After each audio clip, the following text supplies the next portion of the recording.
All right, so we're gonna go ahead and get started. So hi everybody. I'm pretty sure hopefully everyone was here for the last class, but I'll just do a brief introduction. So I'm Nathan. I'm gonna be a rising sophomore next year, or I'm a rising sophomore, so I'm gonna be a sophomore next year. And so this class is gonna be pretty much we're gonna look at readings and we're gonna try to just do some reading comprehension and get to know them a little bit more. And as well, we're gonna also we're gonna do some vocab. We're gonna learn some stems, some roots. That way, you guys can like get a wider base of vocabulary. So I'm seeing some questions. So right now I'm in California, by San Francisco. So my time is 11 o'clock. And how long will this be? So this should be about 1 hour. So we will end around 12 o'clock. Cool. So if that's all good, we're gonna get started pretty soon. Just a brief introduction about what this reading is.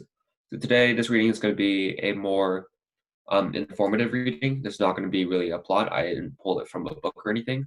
And so that being said, this may be a little bit harder to get through, a little bit harder to read because there's nothing to really, focus in on. There's no storytelling part of it. But I want to mention that as you're reading stuff like this, that's stuff that's all how would I say, like all informative, or just all facts and kind of informational, like factual writing. It's really important that if you guys want to take notes, or if you want to, take, or if you guys take notes, or if you want to, in the future, if you're reading stuff like this for school, I would highly recommend, like, if you find a keyword or something, underline it and move it out to, like the edge and write some notes on it. And that's really going to help you later on. But we can talk about that a little bit more as we see the reading. So I'm going to share my screen now. And let me pull it up.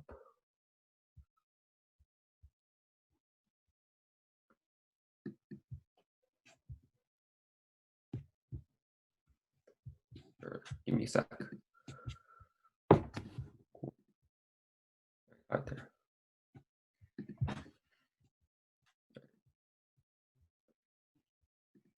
And so this should be large enough, but if you guys want, just put in chat, like if it is too big or too little, but I'll share now.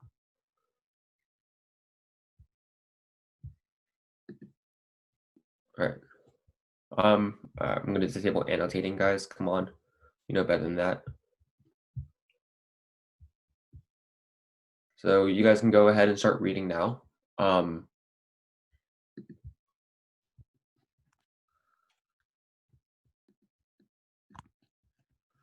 No, but this is going to happen. I'm going to stop sharing. All right.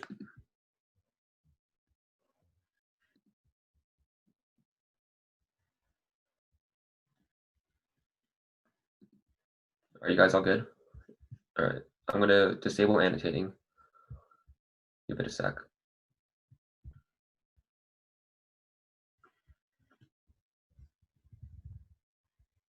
Wait. Sorry.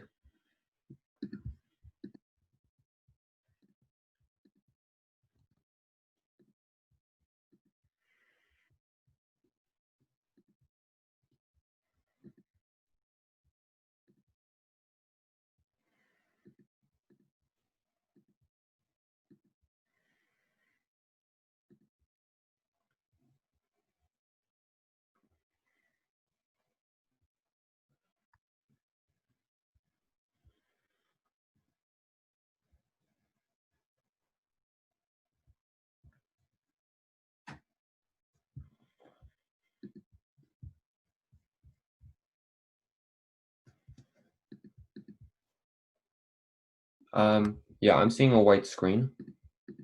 And I'm not totally sure what happens.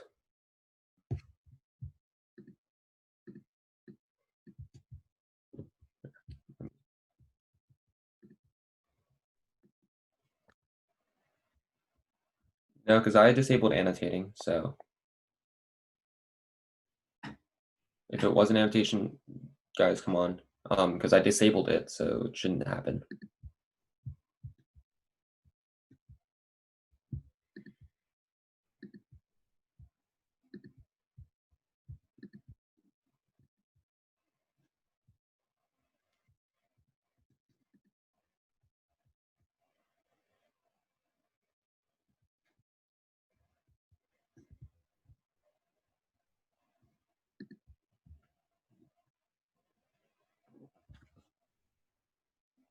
I'm gonna put the docs later on in Google Classroom, but uh, yeah, I'll put it on later on for maybe next lesson. No.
Cool. So I posted it on Google Classroom if you can't see it.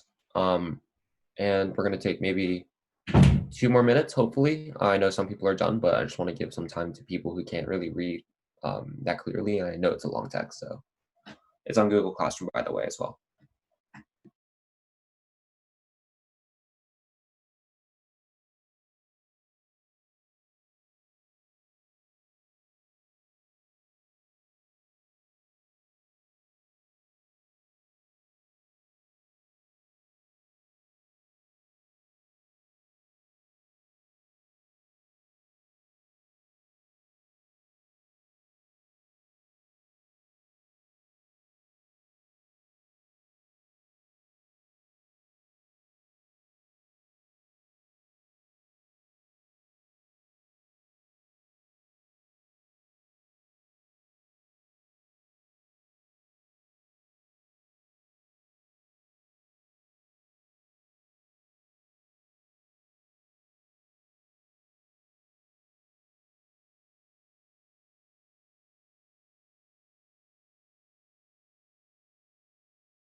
All right, so hopefully everyone is done now. So the way we're going to do this is if you want to answer the question that I'm going to ask, or if you really want to speak or something, you can go ahead and raise your hands in the participants button. There should be an option to raise your hand. And if you raise your hand, then I'm going to unmute you. And it's going to give you like a little pop out, like the host will unmute you now or something. And then you can just feel free to share your thoughts. So that way we can have it a little bit more, like controlled. So the first question I'm going to ask is, and it's about the reading itself, like content-wise. So what is condensation from your understanding of what this is told? Sophie, I'm going to unmute you. I think it's like when like clouds rain, like when the clouds disappear. Okay, when clouds rain, that's one. Okay. When you heat up like evaporation. Okay. Condensation. Ryan, I'm going to unmute you.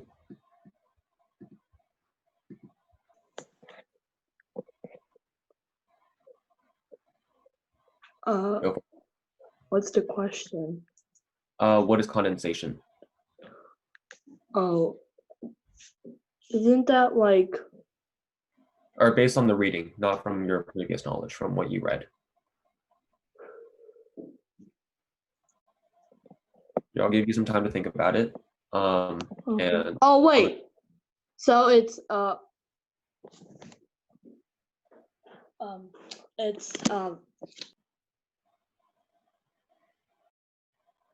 yeah, so I'm going to give you some time to think about it. Alvin, I'm going to unmute you. So what condensation is from the passage is that it's when water vapor in the air forms drops. So basically it turns from gas into liquid. Mm-hmm. Okay. Nice. And so that's totally correct. So in the passage, right, in the very beginning, it says, warm, wet air begins rising in the air, right? The higher it rises, the cooler it becomes. Water vapor in the air forms drops, a process called condensation. And so the condensation is the process of turning the water vapor into the water droplets. So well said. And so for these types of questions, you kind of have to really be able to dig deep. You don't totally have to dig deep into the text, but you have to really have a comprehensive knowledge of the text. This is why, like, when I say, oh, when you're reading in class or something, or if you have this in front of you, it's really nice to maybe have a sheet of paper in front of you and also take notes. Or like in paragraph 1, it says the definition of condensation that you can just kind of write right there. And so that really helps you focus in. So, you already have all the answers right in front of you, or you know where to look. All right, so this is kind of a quote unquote trivia question, and it has one right answer. So what type of extreme weather is caused by air with moisture and Earth's heated surface?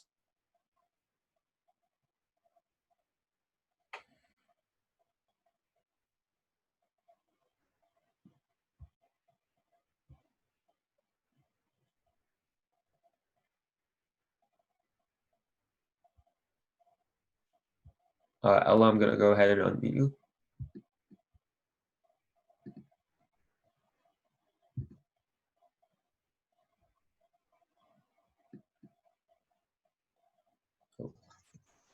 Go for it. Precipitation. Precipitation? No, not quite. Evaporation? No. All right, I'm gonna mute you. And Skylar, do you want to give your opinion? I think it's called a cold front. Cold front? Nope. It's close though. In that same area, it's mentioned. Jonathan, if you have an answer, I'm gonna unmute you. A thunderstorm? A thunderstorm? Okay, so I'll leave it at that. So basically, a thunderstorm, I'd say that's the wrong answer, but the right answer at the same time. And so if you read it, right, it says, before a thunderstorm can develop, there have to be 3 conditions present, right? And so that means that there has to be all 3. It can't just be 2, and it can't just be 1. It has to be all 3, right? And so what I said was, what is caused by air with moisture and Earth's heated surface. And so while these are conditions for a thunderstorm, these aren't all the conditions that would cause a thunderstorm. And so it was kind of a trick question. So the answer is, it'd be nothing, because you would need a cold front as well. So yeah, so cool. That sounds good. So that's kind of like a tricky thing, and I did that intentionally. I just did that so you guys could really make sure that you're reading it, and you really make sure that like when you get a question, you can fully understand what it's asking. Okay. If given hot air, what can one expect it to do? Mary, I'm going to unmute you right now.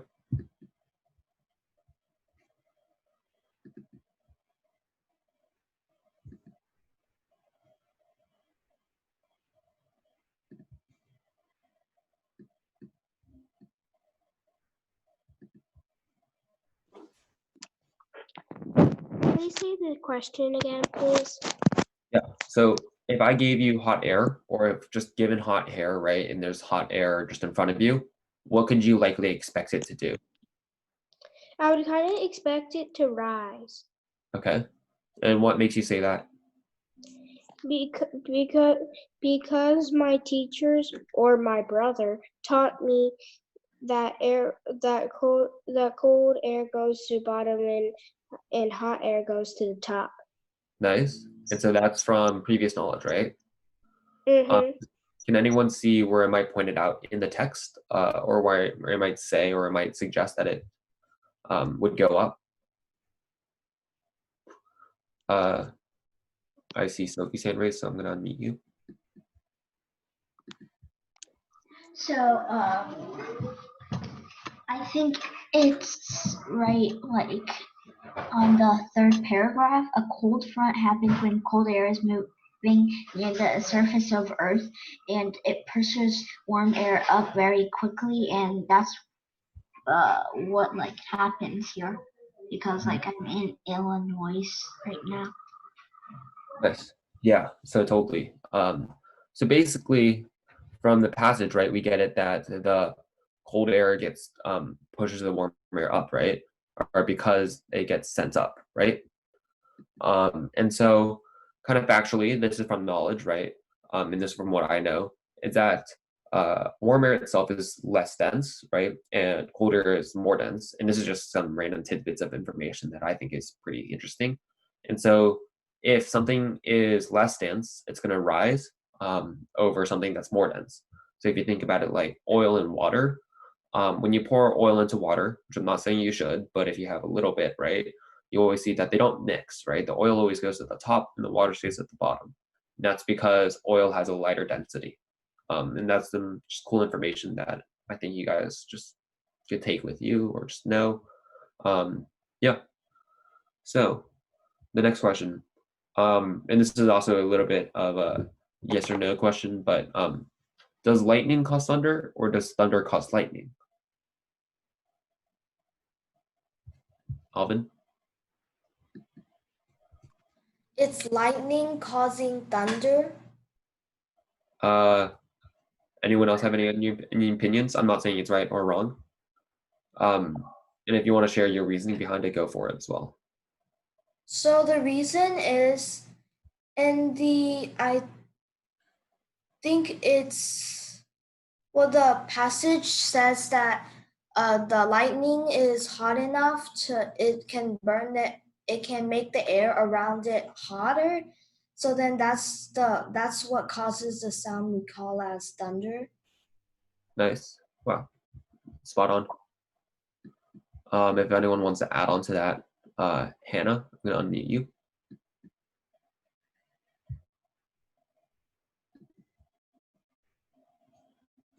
If you want to add on to that, Hannah. If you don't, if anyone wants to add on, you can just raise your hand. If you don't, then you can just unraise your hand, lower your hand.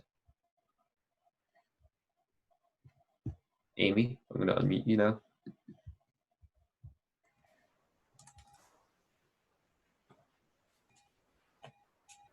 Wait, so am I adding on to it? You can just kind of tell your opinion or just say like why that's more right or something from based on the text, or if you have any other supporting evidence. Okay. So yeah, lightning does cause thunder Mhm. because so like energy from a channel of lightning will heat the air briefly, like, and it'll be hotter than the surface of the sun. So then that will make the air around it to explode outward and make thunder. Nice. So I think that's spot on. Joshua, I'm gonna call you out right now. Can you please stop? It's very annoying. All right, cool. So totally. And so right there, it would be in this passage right here. Right? Lightning has enough energy to heat the air all around it. The sudden bursts of heat is what we call the noise, as we know as thunder. Right? So it's right there in the text. You just have to look for it. Okay. I'm seeing some previous knowledge. So Kyler says, I see lightning before I hear thunder. Yeah, that's totally right because light moves faster than sound. And that's just some also information that it'd be cool. So the reason why you would see it or hear it after there'd be a delay is because the light actually moves faster than the sound can. All right. So here's some other questions. So what are some characteristics of a blizzard?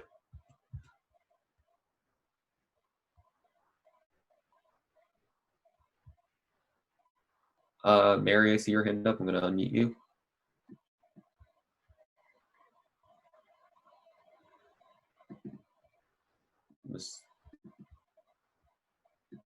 I think you're muting yourself back up again.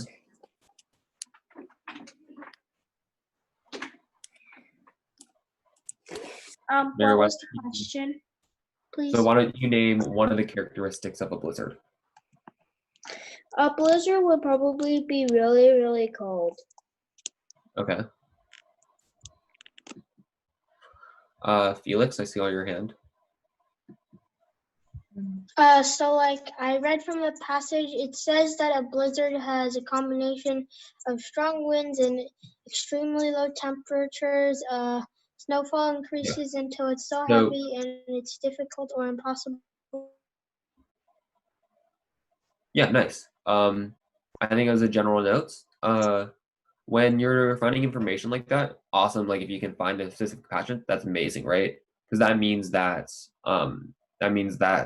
you know exactly where it is. The best way actually that I read in a book actually is in order to retain information and really learn from it is to kind of restate it in your own words or almost teach it in your own words. And so because that way you're actually having to make sense of the words yourself instead of having to just read off a page because it's easy to read off a page, right? All right. If anyone wants to add on to that, I see Doran. I'm gonna meet you.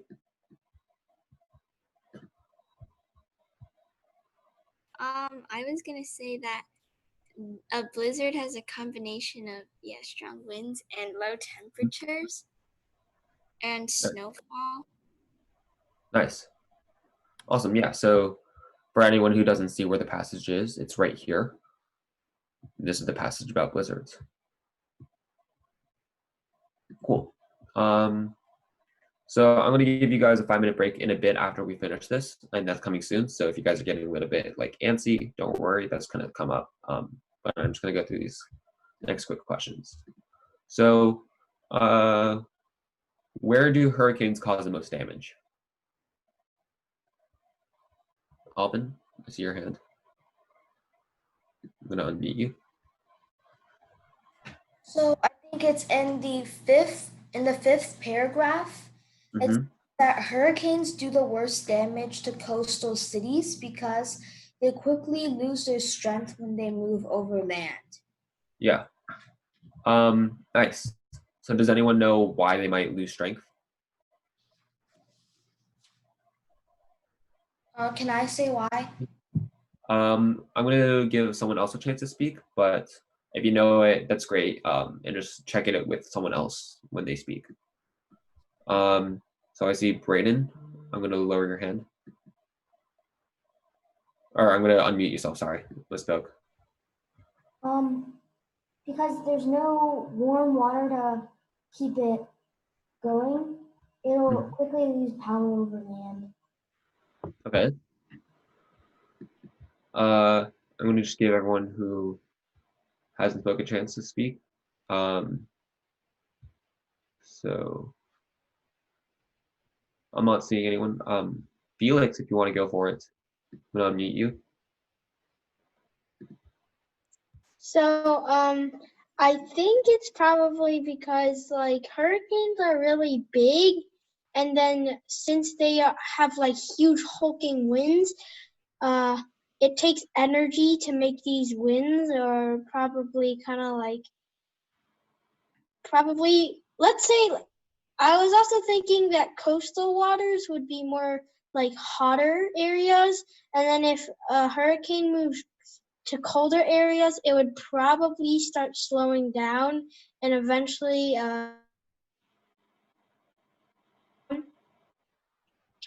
and I also think since it's very big, I think it's hard for it to travel around. Okay. So basically, yeah, that's totally right. So because hurricanes are, ocean-born, and they're born from, as it says right here, forming over warm waters off the coast of tropics, right? That gives it the conditions to have, right? It's probably not going to happen in the Arctic, right? It might happen, but it's probably not going to because those waters are colder. And so, yeah, pretty much and it's also never going to happen on land because they're always ocean-born, right? All right, so I'm gonna do three more questions maybe. In the future, yeah, I will do something else, and we'll put the questions maybe lower down. All right. So, why does the passage spend so much time talking about thunderstorms? Right. If you look at it, this entire section, this, and this, it's all thunderstorms. So why does it talk that much about thunderstorms? Melly, I'm going to unmute yourself.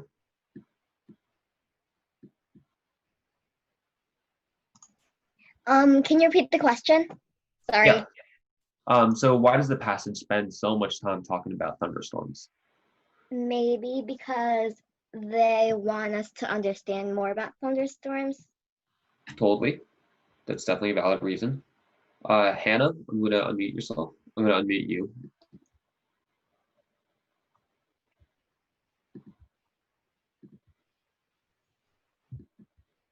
Oh, sorry. You.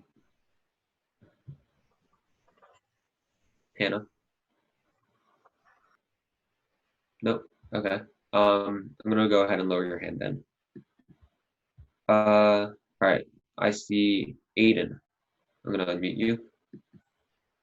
Is it because thunderstorms are the things that cause some of the disasters that are talked about later in the packet?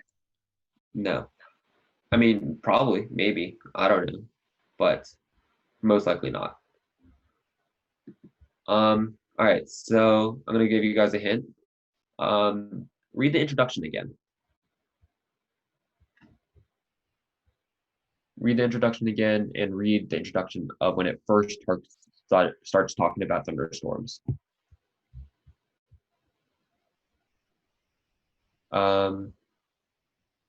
Jingwei? Is it because it's the most common kind of extreme weather? Yeah, totally. And so, right, congrats on that. And I'm pretty sure most people know the answer as well. But so right here it says, although the conditions must be very specific for thunderstorms to develop, thunderstorms remain the most common kind of extreme weather, right?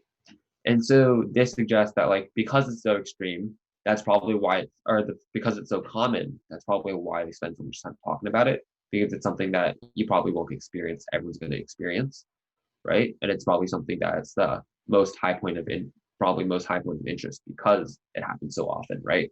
And so because it's such a common kind of weather, that's why they spend so much time as opposed to blizzards or hurricanes. Yeah, so that's pretty much it. And so although that question might not have been just like oh, this is why we're going to talk so much about thunderstorms. You can kind of infer it from stuff like this. All right, so we're going to do one more question, and this is going to be a kind of an opinionated question, but what's the author's tone in this? Like, who do you think the author is? What's his tone? What's his inflection? You know, yeah. Evan, I'm going to unmute you. Can you say the question again? Yeah. So what's the author's tone? And I'm probably going to be asking this for most of the passages we read.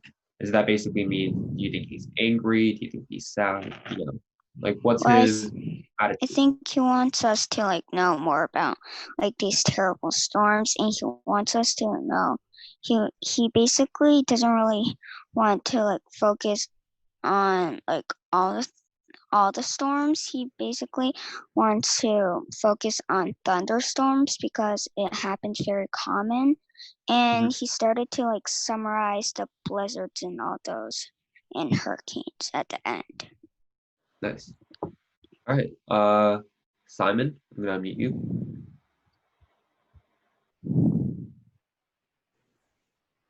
I think it's because I think he wants us to learn more about storms so we know what to do when that kind of storm comes. Mm-hmm. Okay. I'm gonna go through two more people. So I see Mary. I'm gonna unmute you.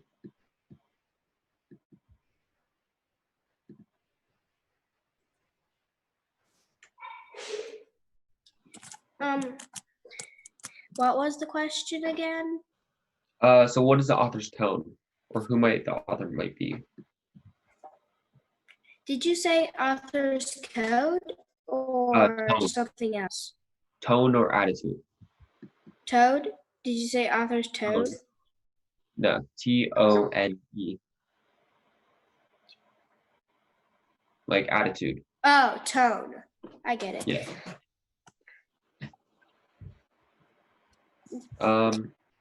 By meaning of disasters, probably like scared because or angry. He's angry because there's disasters, or he's sad because there are gonna be disasters and maybe his home is gonna get wrecked. Maybe. All right, so here's what I got. I'm gonna go ahead and mute you. And so in this, right, the author doesn't really specifically have a tone. It's not like Tom Sawyer, where you might think the author from Tom Sawyer, who you might think is like kind of smart, right? Who is a little bit looking down and condescending, right? But in this one, it's more like a neutral, informative tone. There's not really a voice to it. There's not really a specific like attitude. It's not like I hate thunderstorms. This is what happens. It's more like these are the facts. That's it, right? And so in this, it'd be a neutral tone and an informative tone. All right. So I think that was a pretty good session. And I realized, and I totally get it, that sometimes reading text like this is kind of hard. It can be a little bit challenging. It can be a little bit boring even. But as you guys grow up and as you guys experience more text, there's going to be more and more stuff like this. And so it's really important to be able to learn to read this stuff, be able to comprehend this stuff. All right. So I'm going to give you guys a 5-minute break. Please be back in 5 minutes, and we're going to start some vocab. Awesome. See you guys.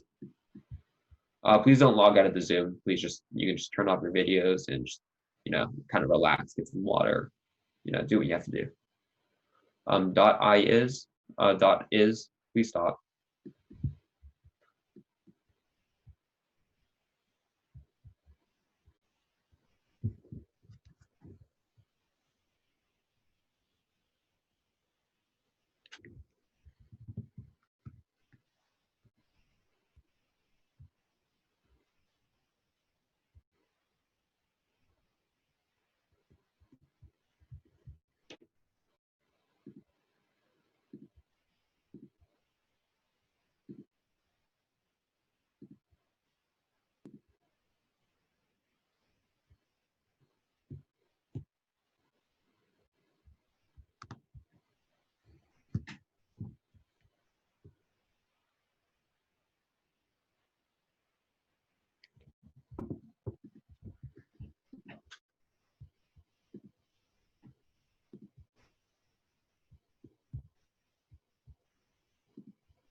All right, everybody. So that's been 5 minutes. Everyone's come back.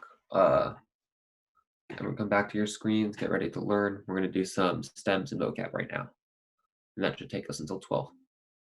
And during this portion of the section, I'm going to just be kind of monologuing or kind of just lecturing or talking. If you have any questions, put them in chat, or any burning questions, put them in chat, and hopefully I'll see it. But we're not going to do any like raising hands and unmuting and stuff like that for this part of the section. That way, it's just easier for me to teach. It's easier for me just to get through all the material, and yeah, it should be a little bit less hectic. Yeah, so I will totally post the vocab at the end of class. So at 12 o'clock, I'll just post it on Google Classroom. I'm not going to do it right now because there's kind of a layout I like to do it. But yeah, cool. Share screen.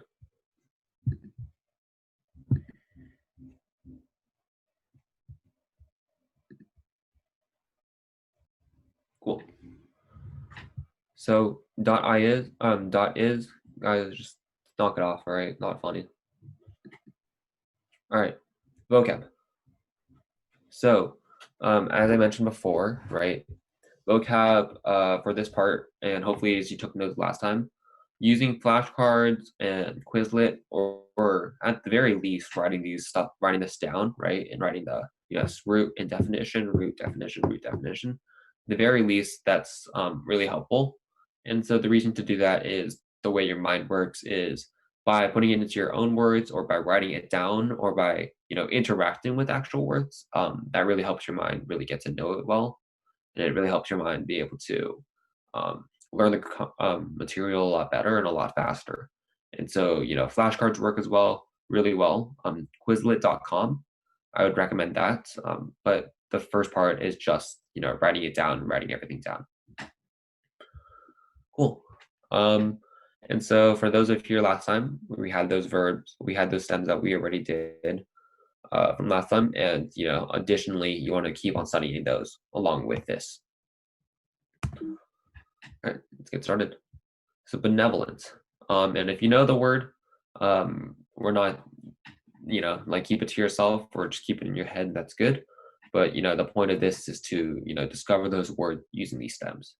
So as you can see here, right, Benny means good, right? And so, good, what? Good, like life, good, friendships, good, like sports game. We don't really know.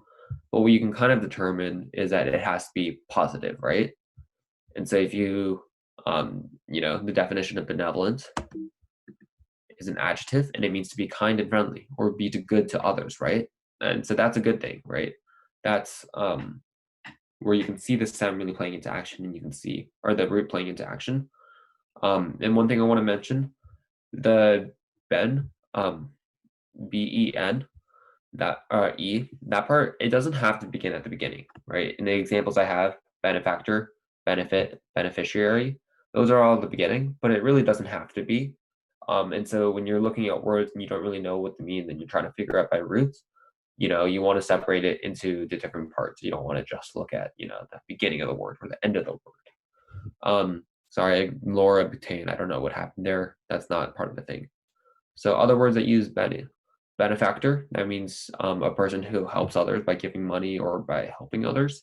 And so that's a good action, a good person who helps someone. To benefit is to gain something good from it, right? When you benefit from, let's say, drinking that sports bar or drinking that sports Gatorade really helped me benefit in my game, right? That's really going to help you. That means it's going to help you later on, right? And that's a good thing. Beneficiary, that's someone who really helps you as well, kind of like a benefactor. And so EU, right? That's another thing that might be good. And so let me examples. Sorry, give me a sec. My notes are a little bit scrambled.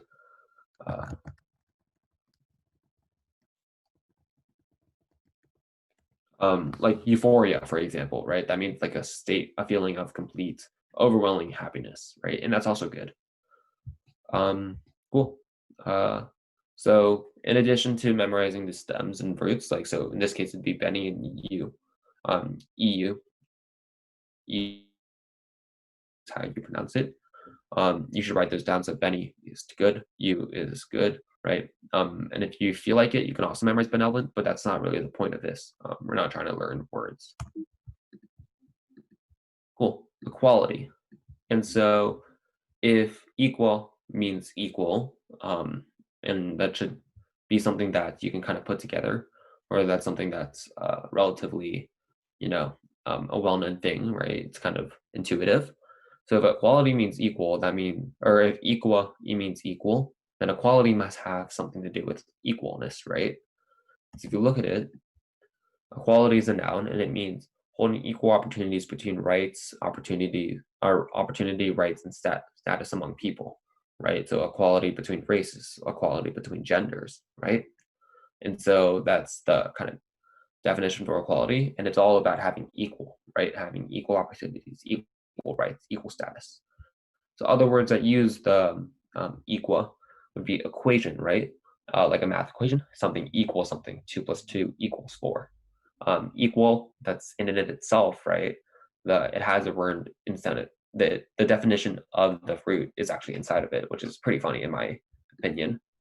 Equate is to like, it's also kind of like an equation. It's when you like adding an apple and an orange equates to an apple and orange, or doing apple, milk, yogurt, and honey would equate to a milkshake, probably, right? It's equaling to. Equilateral, right? This might be like an equilateral triangle where all three sides are equivalent, or they're all equal. So the other words that use that mean equal are equi and par. And so I'll give you some time to write those down. So equ, EQU means equal, equi, EQUI means equal, and par means equal. Cool. Next slide. Predict. And so this is kind of like a bonus one. So, so for predict, there's actually two parts.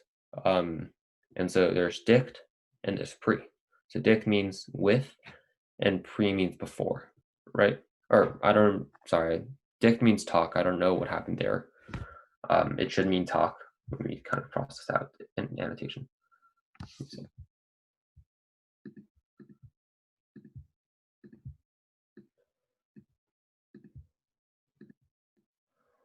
cross it out and I'll write talk. Yeah, so dict means talk. So if pre means before and dict means talk, that means something about, before something happening, you must talk, or before something happening, talk happens, right? And so predict means it's a verb, and it means to make like an educated guess. I predict it's gonna rain today, right? Dict can also mean tell. That's right, Doreen. So other words that use dict would be like dictionary, dictate, dictator, contradict. So the dictionary is, a collection of words and their definitions, right? Or kind of you use words to talk. There's kind of like a similarity there between words, language, and talk. Dictate is to kind of tell people what to do, to talk, right? Telling people. A dictator is a ruler with absolute control. Anything he says goes. Anything he wants happens, right? He has total control. And so the way I memorize that, it's kind of like whatever he says has to happen. And contradict is to, contradict yourself in opinion. So if I said, my favorite color is green, and then 2 minutes later I said, my favorite color is red, I've contradicted myself. So it's where you said two opposing statements. So words with pre, which mean before, like a prefix. So a prefix of predict would be pre. And so prevent would be also the prevent. So like before something happening, to stop it from happening, before, to preview, and to prepare. And so the focus on this word though is really on the dict, the talk, right? And so other words that mean talk are dick, leg, lek, and lex. Cool. I'll give you some time to write. I see a question about how long the class is. This is going to end at 12, maybe a little bit earlier. Also, I want to say that most roots, some roots mean something, some roots mean other things. There might be times where like you see dict, but it doesn't mean talk, or the word or meaning doesn't have anything to do with talk. But it's like more chances or more often than not, they're going to have to do something with the word talk. All right, so contraband. So contraband is to, so if contra means against, right? Contraband must mean going against something, right? So for example, so contraband means to be illegal or prohibited, to like illegal or prohibited goods, right? So contraband at school might be candy. You're not allowed to bring candy, or it might be food in class, right? So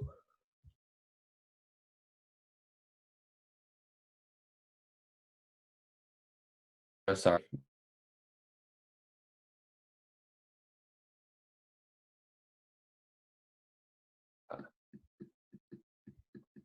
Excuse my handwriting.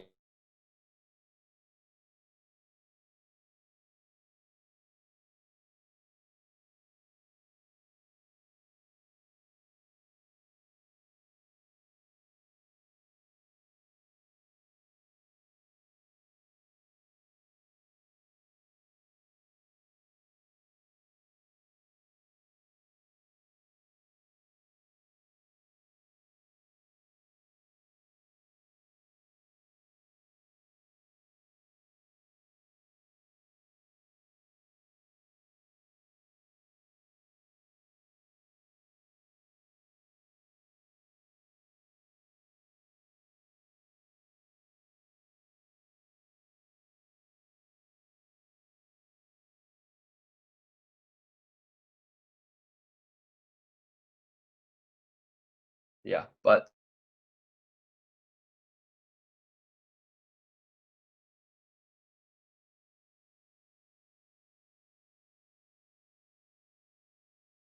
right, to go against one's words. And so ob, per, anti, and ant, right? And so for anti or ant, one way I like to think of it is like an antonym.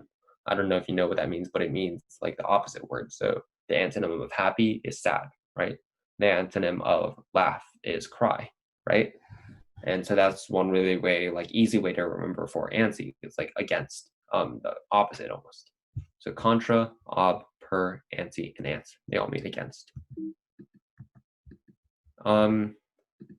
Yeah, and so that's all the vocab I have planned for today, because I want you guys to really memorize this, so I'm not going to bombard you with tons of text,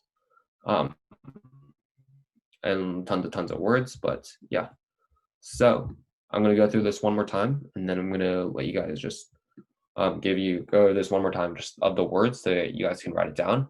And after that, that should be the end of class. So starting again, let's go contra.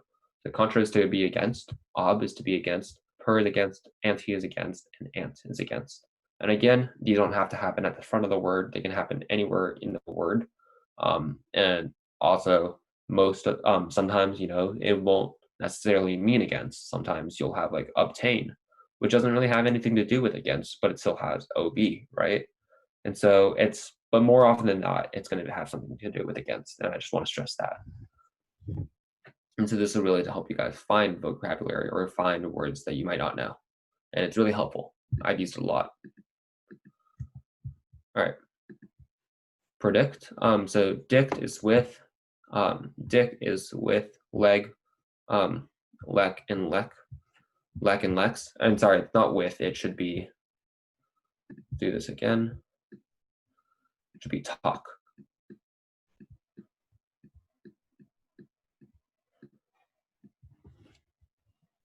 So dict should be talk, dict is talked, leg is talk, lek is talk, and lex is talk.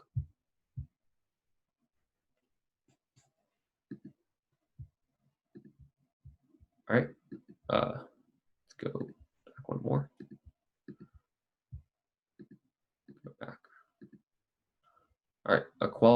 So equal is equal.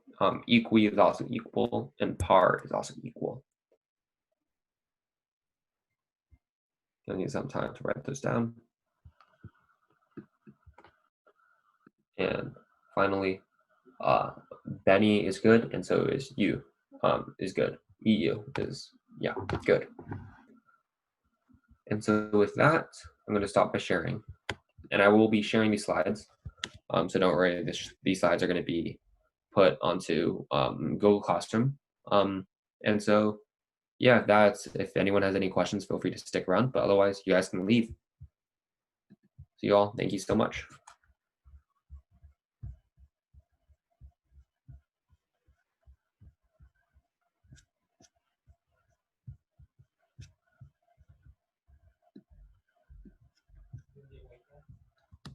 Oh, and if you have questions, feel free to just raise your hand and I'll unmute you again.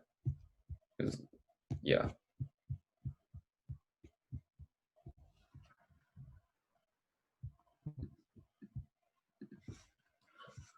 All right. So, Sophie, I'll unmute you.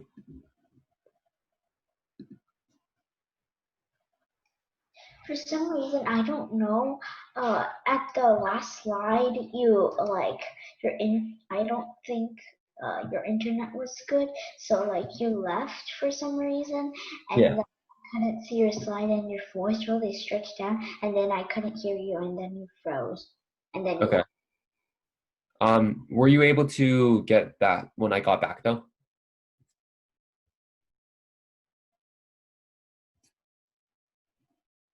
Yeah, because I realized I left. But I got back and I started rephrasing everything. So yeah. Yeah, so I apologize for my Wi-Fi, but sometimes it might do that. Cool. If anyone else has any questions, otherwise I'm gonna end the meeting. I don't know, type some things. Jonathan, so most likely I'll put the reading on maybe 2 minutes in advance or a couple minutes in advance. I don't want to put it like, a couple days in advance, or I want the reading to be fresh and to be more just like something that you've never seen before. And so that way you have less time to really prepare for it, but also that means you have to improve your reading comprehension skills. Doran, I'll unmute you.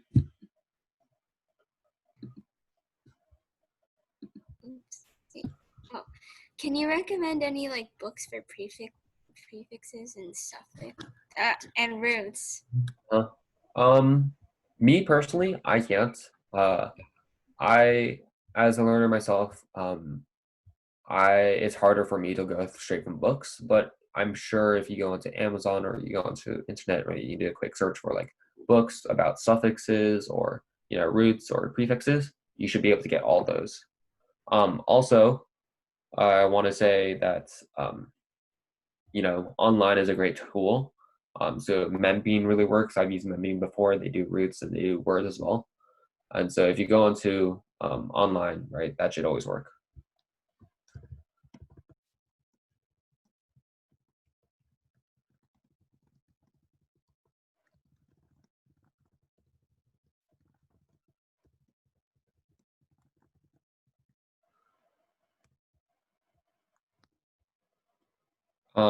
Andrew, can you recommend some good books about anything? I personally, I don't think I can really say that because I'm not sure what level reading everyone or you might be, or I don't know what grade you might be, so I can't personally tell you a book that might be good for you or but that might be a good level for you. But I can tell you that like it's worth it getting into. It's worth getting into more nonfiction books that are more real and based on facts. It's just worth getting your knowledge about those.